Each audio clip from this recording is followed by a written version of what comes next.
Music, जिसे आप, मैं, हम सब पसंद करते हैं।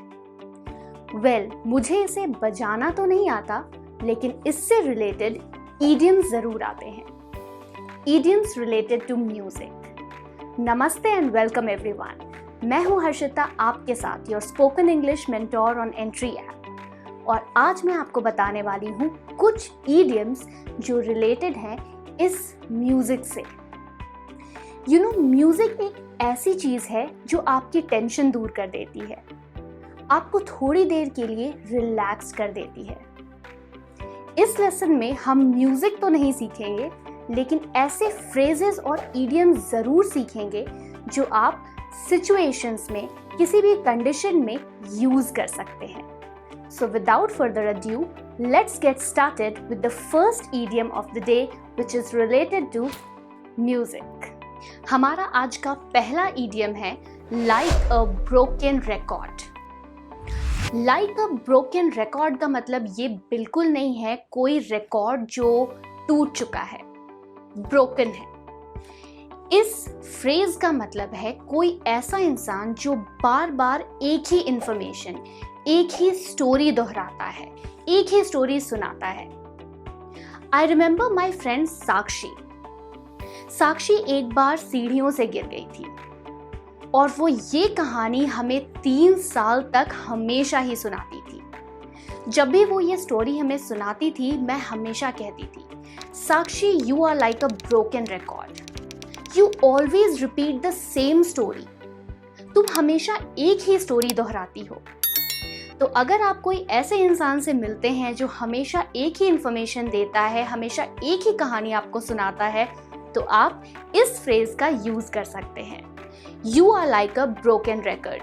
आगे बढ़ते हैं हमारे अगले इडियम की तरफ। फ्रेंड्स, क्या आपने कभी कोई ऐसे लोगों को देखा है जो हमेशा अपनी ही तारीफ करते हैं, सिर्फ अपने बारे में लोगों को बताते हैं कि मैंने ये किया, मैंने वो किया, मैंने यहाँ काम किया, मैंने ये अचीव किया, मैं यहाँ घूमने गया, मैं वहाँ घूमने गया।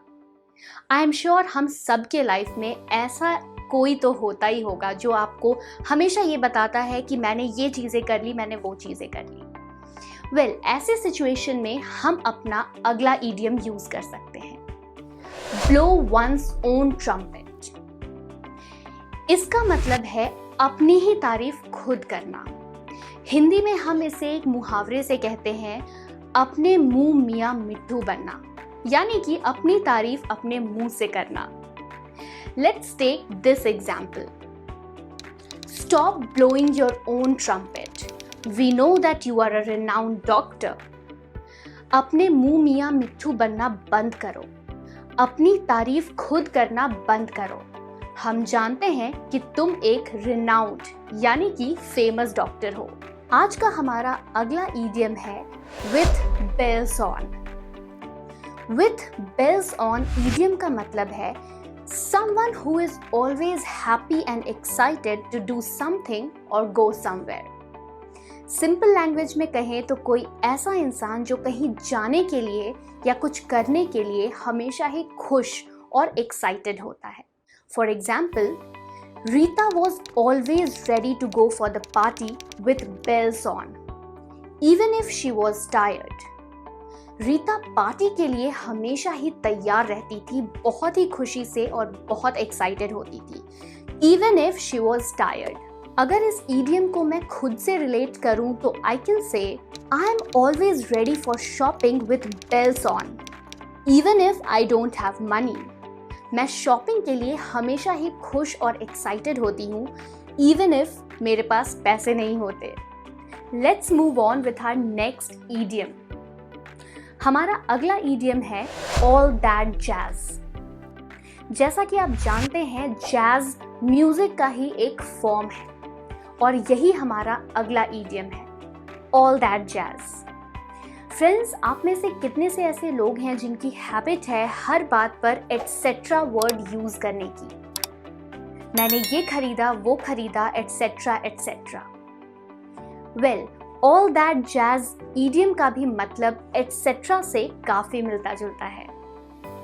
Let's take an example. I can't wait for the vacation. so that I can be happy, relaxed and all that jazz. मैं वेकेशन का वेट नहीं कर सकती so that मैं हैप्पी रहूं, खुश रहूं, रिलैक्स रहूं, etc. etc. all that jazz. Well, how many of you are waiting for the vacation? I am seriously waiting for it. चलिए एक और एग्जाम्पल देखते हैं. He was waiting at the bus stop with his suitcase, water bottle and all that jazz. वो bus stop पे suitcase, water bottle और बहुत सारी चीज़ों के साथ वेट कर रहा था. फ्रेंड्स, हम अपनी लाइफ में कई बार ऐसे लोगों से मिलते हैं जो काफ़ी यूनिक होते हैं. उनकी पर्सनैलिटी बहुत ही ज़्यादा खास होती है, बहुत ही ज़्यादा स्पेशल होती है. क्यों? क्योंकि वो अपनी चीज़ें अपने तरह से करने में ज़्यादा इंटरेस्टेड रहते हैं. उन्हें कोई फ़र्क नहीं पड़ता कि बाकी लोग क्या सोचते हैं. They are unique in their own way. Well, ऐसे ही किसी इंसान को जो अपनी चीज़ें अपने तरीके से करने में बिलीव करते हैं, ऐसे इंसान को डिस्क्राइब करने के लिए आप हमारा अगला ईडियम यूज़ कर सकते हैं. हमारा अगला ईडियम है march to the beat of your own drums, जिसका मतलब है कोई ऐसा इंसान जो अपनी चीज़ें अपने तरीके से करने में ज़्यादा बिलीव करता है. वेल, ऐसे लोग बहुत ही खास, बहुत ही यूनिक होते हैं. For example, my sister is the only lawyer in my family and she always marches to the beat of her own drums. मेरी बहन मेरे फैमिली में इकलौती लॉयर है और वो अपनी चीज़ें अपने तरीके से करने में बिलीव करती है. You know, this is also a compliment. आप अगर ऐसे किसी इंसान से मिलते हैं तो आप उन्हें ये कॉम्प्लीमेंट देकर ज़रूर इम्प्रेस कर सकते हैं. I believe that you march to the beat of your own drums. You are unique. आप बहुत ही यूनिक हैं, आप बहुत ही खास हैं. So don't forget to give this compliments to these people. जैसा कि मैंने वीडियो के बिल्कुल बिगनिंग में आपको बताया था कि मुझे गिटार बजाना नहीं आता, सिमिलरली मुझे गाना भी गाना नहीं आता. I can not carry a tune. Carry a tune is our next idiom, जिसका मतलब है कोई मेलोडी, कोई सॉन्ग जो आप अच्छे से ना गा सको. For example, I can not carry a tune but my sister is a good singer. मैं कोई भी गाना अच्छे से नहीं गा सकती, लेकिन मेरी बहन बहुत ही अच्छी सिंगर है. तो अगर आप कहना चाहते हैं कि कोई गाना, कोई भी सॉन्ग आप नहीं गा सकते, तो उसकी जगह आप ये ब्यूटीफुल ईडियम यूज कर सकते हैं. I can not carry the tune. Let's take one more example. Ritesh couldn't carry the tune in the concert and the audience left. Ritesh ने कॉन्सर्ट में अच्छे से गाना नहीं गाया और उसका रिजल्ट क्या हुआ? The audience left. ऑडियंस चली गई. यू नो, मेरे फ्रेंड्स हमेशा ही मेरे से नाराज रहते हैं, अनॉयड रहते हैं, क्योंकि मैं कभी भी कोई प्लान नहीं बनाती और बिलीव करती हूँ कि जैसे चीज़ें आएंगी वैसे ही उसे हैंडल करूँगी. वेल, अगर आप में से कोई ऐसा है जो ये सेम चीज़ जो मैं करती हूँ वो करता है, तो आप यूज कर सकते हैं हमारा अगला idiom, play it by year. Play it by year का मतलब है कि कोई चीज जैसे आए वैसे हैंडल करना, विदाउट प्रिपरेशन हैंडल करना. चलिए एक एग्जाम्पल से इसे समझते हैं. I don't know what I will do in my exams. Let's just play it by year. मुझे नहीं पता कि मैं एग्जाम में क्या करूंगी, मैंने कोई प्रिपरेशन नहीं की. Let's just play it by year. जब वो आएगा तब देखा जाएगा. चलिए एक और एग्जाम्पल देखते हैं. ये एग्जाम्पल बड़ा ही इंटरेस्टिंग है. वेल, आप में से कितने ऐसे लोग हैं जिन्होंने इंटरव्यू के लिए कभी भी प्रिपरेशन नहीं की? Well, I am one of them. मैंने अपने ज़्यादातर इंटरव्यूज ऐसे ही दिए हैं, विदाउट एनी प्रिपरेशन. वेल, यहाँ पर भी आप इस इडियम का यूज कर सकते हैं. John decided to play it by ears when he went for the interview. John ने कोई प्रिपरेशन नहीं की थी अपने इंटरव्यू के लिए. उसने डिसाइड किया कि मैं विदाउट प्रिपरेशन जाऊंगा और जो होगा वो देखा जाएगा. Let's see what's our next idiom.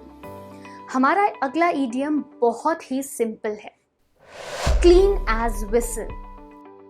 Clean as whistle idiom का मतलब है बहुत ही साफ सुथरा, नीट एंड क्लीन। वेल, इस इडियम को हम दूसरे तरीके से भी यूज करते हैं, जिसका मतलब है एक बहुत ही इनोसेंट इंसान, निर्दोष इंसान जिसने कुछ नहीं किया। फॉर एग्जाम्पल, हम 2 सेंटेंसेस के थ्रू इसे समझेंगे। पहला, the police questioned him about the robbery but he was clean as a whistle. Police ने रॉबरी यानी चोरी डकैती के लिए उससे क्वेश्चन पूछे, लेकिन वो बिल्कुल निर्दोष था, इनोसेंट था। दूसरा example, I want those plates clean as whistle. मुझे वो प्लेट्स बिल्कुल साफ सुथरे, बिल्कुल क्लीन चाहिए। तो आप इन 2 सिचुएशंस में 2 तरह से इसी सेम इडियम का यूज कर सकते हैं। Moving on with our next idiom, jazz something up. Jazz something up का मतलब है किसी चीज को इम्प्रूव कर देना बाय एडिंग स्टाइल और excitement to it. To improve something by adding style और excitement to it. Let's see this example, this oxidised ring is jazzing up my simple outfit। ये ऑक्सीडाइज्ड रिंग मेरे simple outfit को और भी ज्यादा exciting और भी ज्यादा बेहतर बना रहा है। Let's take one more example, you need to jazz up your story a bit, it seems quite boring. तुम्हें अपने स्टोरी में थोड़ा एक्साइटमेंट डालने की जरूरत है, ये बहुत ही ज्यादा बोरिंग है। जब भी मैं कोई अच्छी डिश बनाती हूँ और लोग मुझे कॉम्प्लीमेंट देते हैं कि हर्षिता क्या खूब डिश बनाई है तुमने, कितना अच्छा खाना बनाया है तुमने, that is something which is music to my ears. वो मुझे सुनने में बहुत ही ज़्यादा अच्छा लगता है, बहुत ही ज़्यादा प्लेजेंट साउंड करता है। हमारा आज का आखिरी इडियम है म्यूजिक टू समवन्स ईयर्स, जिसका मतलब है कोई ऐसी चीज जो सुनने में बहुत ही अच्छी लगती है। जैसे कि अगर आपको कोई कॉम्प्लीमेंट देता है, ये कॉम्प्लीमेंट आपके कानों को बहुत ही ज्यादा आराम देता है, बहुत ही ज्यादा अच्छा लगता है। For example, Raman complimented Rita that she was looking gorgeous. This compliment was a music to Rita's ears. Rita को ये कॉम्प्लीमेंट सुनने में बहुत ही ज़्यादा अच्छा लगा। So this was our last idiom of the day. I hope you enjoyed all the idioms, and if you enjoyed it, don't forget to educate others as well. I will see you in the next video. Till then, stay tuned to Entry app.